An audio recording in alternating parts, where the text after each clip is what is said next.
C'est une vidéo récréative parce que j'ai croisé des tweets marrants et je me suis dit que c'est pas mal de donner cette précision puisqu'on la trouve pas dans beaucoup d'endroits. La vitesse de la lumière, elle est infinie. Ok. On entend souvent, et je vais rentrer dans les détails bien sûr, hein, je vais pas, mais je pose le décor. La vitesse de la lumière est infinie et la vulgarisation l'a fait passer pour être une vitesse assez lente de 300 000 km par seconde. Parce que c'était plus simple comme ça, parce que après, voilà, on va pas faire un cours de maths complet aux gens. Donc vous avez en fait une équation de la vitesse. Alors ce qu'on appelle la vitesse de la lumière aujourd'hui, hein, c'est la vitesse de la causalité. Et là, on pense que la lumière se déplace à la vitesse de la causalité, et avec qui est une constante de la nature, mais qui en réalité c'est sont vraies fondamentalement, ontologiquement, c'est une vitesse infinie pour une raison très simple, c'est que si, par exemple, je vais prendre un exemple classique, hein. Si vous partez de quelque part à 14 heures, vous avez 1000 km à parcourir, 14 heures pile, sans approximation, et que vous arrivez à Paris, donc vous partez de Marseille à 14 heures pile, sans approximation, vous arrivez à Paris à 14 heures pile, sans approximation. Vous avez été à une vitesse infinie, ok. Donc, je pense que tout le monde est d'accord là-dessus. Sinon, il vous aurait fallu au moins un peu de temps, même très peu, mais au moins un peu de temps pour aller de Marseille à Paris. Si vous partez de Marseille à 14 heures et que vous allez tellement vite que vous arrivez à Paris à 13h59, ça, vous êtes allé un peu plus vite que dans l'exemple précédent. Eh bien, curieusement, sur le papier, mathématiquement, vous êtes allé à une vitesse de moins 1000 km minute. Ouais, ça redevient tout de suite un nombre normal. Donc je vais faire plus simple, hein, je veux dire. Vous partez de Marseille à 14 heures et vous arrivez à Paris à 13 heures, tellement vous allez vite. Vous allez plus vite. L'autre, vous faites la course avec eux. Tous les deux, vous partez à 14 heures. Celui de gauche, il arrive à Paris à 14 heures. Celui de droite, il arrive à Paris à 13 heures. Ok. Celui de gauche, il va à une vitesse infinie. Celui de droite, il va à une vitesse de moins 1000 km/h, ce qui est une vitesse tout à fait banale. Bon, j'exagère un peu, c'est une vitesse d'avion, mais négative. Mais en tout cas, sur le papier, c'est une vitesse banale. Ok. Voilà, donc on voit bien que ça veut dire quelque chose, mais surtout que dans le domaine des vitesses, dans le monde des vitesses, des distances et tout ça, si vous allez un petit peu plus vite qu'une vitesse infinie, vous allez à une vitesse négative tout à fait banale. C'est-à-dire que si vous voyez, et il ne faut pas confondre avec partir de Paris à 13 heures, arriver à Marseille à 14 heures. Hein. Enfin, je veux dire, de toute façon, vous verriez la différence. Hein. Si vous déplacez en vaisseau, si vous partez de Paris à 13 heures tranquillement, vous arrivez à Marseille à 14 heures, vous avez voyagé à 1000 km/h, tranquille. Si vous partez de Marseille à 14 heures en vaisseau et que vous arrivez à Paris à 13 heures, vous n'allez pas vivre la chose de la même manière, vous allez voir que vous remontez le temps parce que vous allez très vite, plus vite que l'infini, et etc., etc. Alors, je ne vais pas faire un dessin, je ne vais pas en parler pendant 10 minutes non plus, surtout que j'utilise TikTok là pour le coup, pour changer un peu. Donc il faut bien comprendre ça. Il faut bien comprendre ça parce que la vitesse de la causalité a un lien. Alors je vous passe les raisonnements mathématiques, qui sont des raisonnements formels. Hein. Mathématique veut juste dire formel. C'est là où on précise toutes les hypothèses qu'on fait, tous les postulats, tous les trucs qu'on justifie pas. C'est pris en axiome, c'est pris en postulat, au moins provisoirement. Les détails, mais les équations qui ont finalement donné lieu à la relativité d'abord restreinte et puis ensuite générale, mais je vais pas trop mélanger les deux. Elles ont juste établi que que la vitesse qu'il suffit de dépasser pour remonter dans le temps, c'est 300 000 km/s. C'est-à-dire que si vous allez à 400 000 km/s, vous remontez dans le temps. Mais alors c'est un peu compliqué parce qu'il faut changer de repère, etc. Mais globalement, vous avez, au lieu d'être infini au sens naïf du terme, vous avez quelque chose de circulaire. La circonférence a une longueur finie, alors c'est dans l'abstrait, et là, si vous dépassez la vitesse de la causalité, vous pouvez remonter dans le temps. Donc il vous suffit, je ne vais pas le faire là, il vous suffit si vous êtes capable de vous déplacer à 500 000 km/s, vous êtes capable de remonter dans le passé. ok, en faisant quelques virages, mais sans jamais dépasser 500 000 km par seconde. Donc, c'est à ce titre-là, c'est-à-dire c'est ce passage entre pouvoir remonter dans le passé ou ne pas pouvoir, la limite, vous pouvez l'appeler infini, même si on a une mesure aujourd'hui dans une unité de vitesse qui est 300 000 km/s environ. D'accord. Et la vulgarisation, évidemment, on imagine mal un mec en train de faire une émission pour enfants ou pour le grand public, en train de raconter ce que je suis en train de raconter. C'est pour ça que je fais cette vidéo.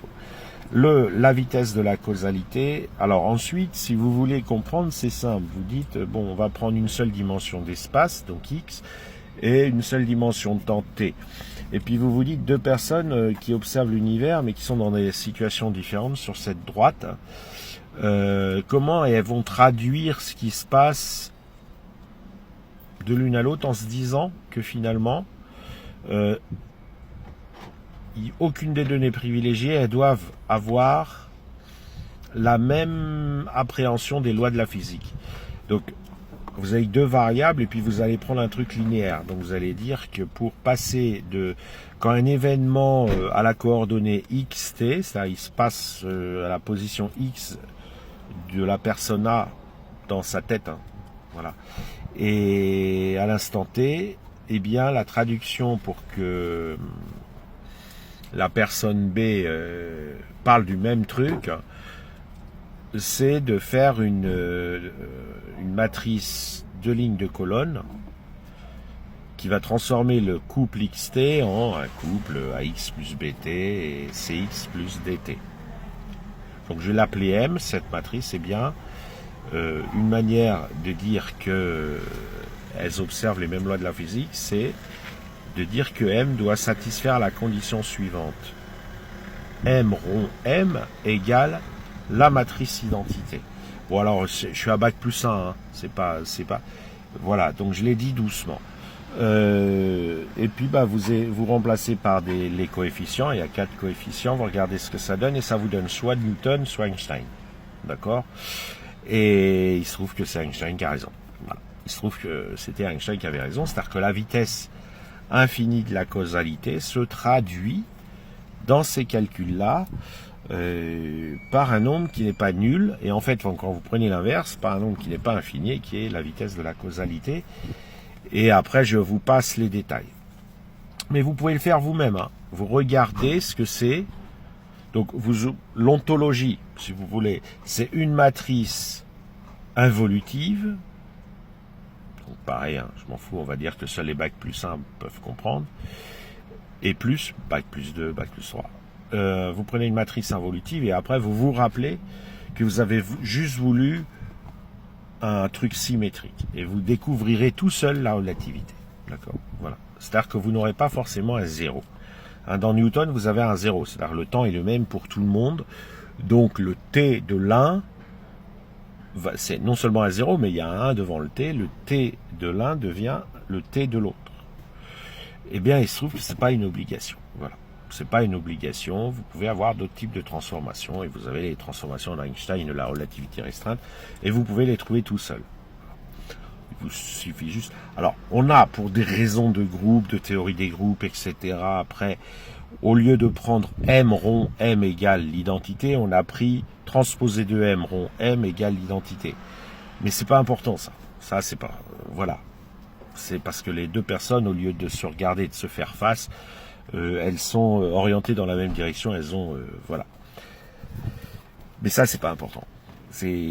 Vous accéderez à la relativité restreinte par vous-même en regardant, en analysant la situation d'une matrice M telle que 2, une matrice avec 4 cases, vérifiant M rond M égale identité et vous comprendrez tout et vous verrez que à ce moment-là, vous allez bien avoir un nombre fini qui peut expérimentalement se déterminer, mais que dire que c'est une vitesse de la causalité finie, ça pose problème. Vous le verrez tout seul. Donc je ne vais pas vous le faire, vous le verrez tout seul avec un niveau bac plus 1, bac plus 2. Voilà, et donc retenez bien que à partir la vitesse qui... Ouais, j'ai eu une manipulation technique à faire. Retenez bien que ce qu'on appelle vitesse infinie, si on veut mieux comprendre comment est fait l'espace-temps, c'est la vitesse au-delà de laquelle vous commencez à remonter dans le passé. À cause de l'exemple que j'ai pris au début de la vidéo. Ça a beaucoup d'autres conséquences. Je vais vous prendre une autre conséquence très rigolote, toujours sans avoir besoin d'aller dans la relativité générale, qui parle un peu d'autre chose, enfin qui remplace les droites par des courbes. Si vous êtes dans le... On va prendre un espace-temps de la relativité restreinte à 2 dimensions, on n'a pas besoin de 3. Vous n'allez pas tourner, vous êtes dans une cabine et puis vous allez accélérer vers le nord et puis vous stabiliser à une vitesse. Donc vous partez de votre maison. Voilà. Vous êtes orienté d'une certaine manière par rapport à votre maison. C'est-à-dire la tête vers le toit, les pieds vers le sol, tout va bien. Bon, vous accélérez d'abord une première fois vers le nord. Alors il n'y a pas de gravité ni rien, on est dans l'espace vide, il y a vous et votre maison. Vous accélérez vers on va dire vers l'ouest. Voilà, on va dire vers l'ouest pour une représentation. Donc vous accélérez vers l'ouest, puis vous vous stabilisez à vitesse constante. Bon, sans tourner. Donc ça veut dire que vous avez eu une sensation de poussée vers l'est. D'accord, dans votre dos, pendant que vous étiez sur le siège de votre vaisseau magique. Ensuite, vous allez vous mettre à... Donc vous vous stabilisez, vous mangez, vous buvez un café, tranquille. Puis après, vous avez l'impression d'être immobile et que c'est votre maison qui est en train de s'éloigner de vous par derrière. Ok. Ensuite, subitement, donc vous avez l'impression d'être immobile. Vous êtes dans un nouveau repère, vous avez l'impression d'être immobile. Vous vous sentez lourd, pourquoi? Parce que le vaisseau se met à accélérer pile poil vers le nord. Puis il va se stabiliser à une certaine vitesse. Ok, donc voilà, vous vous retrouvez à nouveau dans une nouvelle situation, dans le vide, à vitesse constante, après cette deuxième accélération. Et bien sûr, vous n'avez pas tourné. Donc vous avez d'abord senti une poussée parfaitement horizontale contre le dossier de votre chaise, et ensuite vous êtes senti lourd, parce que ça a accéléré vers le haut. Ok, on va dire ça, vers le haut. Et puis votre maison, elle est en train de s'éloigner au loin, voilà. Bon. Et vous n'avez pas tourné, vous n'avez pas tourné du tout. Et maintenant, on va décider que d'un coup vous vous arrêtez sans tourner. Donc là, ça donne un vecteur oblique. Vous arrêtez tranquillement pour vous retrouver immobile par rapport à votre maison. C'est-à-dire pour vous retrouver à nouveau dans le même repère que votre maison, toujours sans tourner. Pour espérer un peu plus tard la rejoindre tranquillement. Et là, vous aurez une gigantesque surprise. Votre maison, elle a tourné. Elle a vraiment fortement tourné. Elle a fait une belle rotation. Alors que vous n'avez jamais tourné et votre maison non plus à la base. Voilà. Donc vous voyez, c'est des conceptions qui sont vraiment géométriques et différentes. Et vendre par la vulgarisation au public que la vitesse de la lumière est finie, ça a malgré tout quand même des inconvénients. Ça donne une assez mauvaise idée de l'espace-temps, même si après vous compensez en disant ouais non mais je te donne les formules, vas-y, il y a la contraction des longueurs, la dilatation des durées, etc. Vous aurez beau dire ça, ça maintiendra les gens dans l'erreur. Par exemple, ça les maintiendra dans l'idée qu'un trou noir c'est petit et des choses comme ça. Vous voyez qu'un trou noir c'est petit, alors que je vais vous donner, bon là je passe un peu en relativité générale, ce qui se passe autour d'un trou noir. Vous tournez autour pour compenser la force centrifuge de manière parfaite. Donc vous êtes en train de tourner autour de votre trou noir sans rien ressentir. C'est juste la gravité induite par le trou noir qui vous donne l'impression que c'est un rond. Vous faites un rond autour du trou noir. Voilà. Vous êtes au-delà de l'horizon, vous êtes à l'extérieur du trou noir. Et puis vous demandez à un magicien d'accélérer un peu la vitesse à laquelle vous tournez. Donc vous vous attendrez peut-être à vous sentir éjecté vers l'extérieur, contre la paroi. Vous voyez, et c'est l'inverse. Si vous accélérez la vitesse de rotation, vous serez attiré plus vers le trou noir. C'est-à-dire que quand vous tournez autour d'un trou noir, en fait, vous tournez autour de l'extérieur du trou noir, et c'est le trou noir qui vous apparaît, le monde extérieur. Voilà, donc c'est pas... la vulgarisation a des limites, il faut s'en rappeler. La vitesse de la causalité est infinie, et c'est autre chose qui est fini, et qui effectivement s'exprime en unité de vitesse, mais ça, c'est la vie.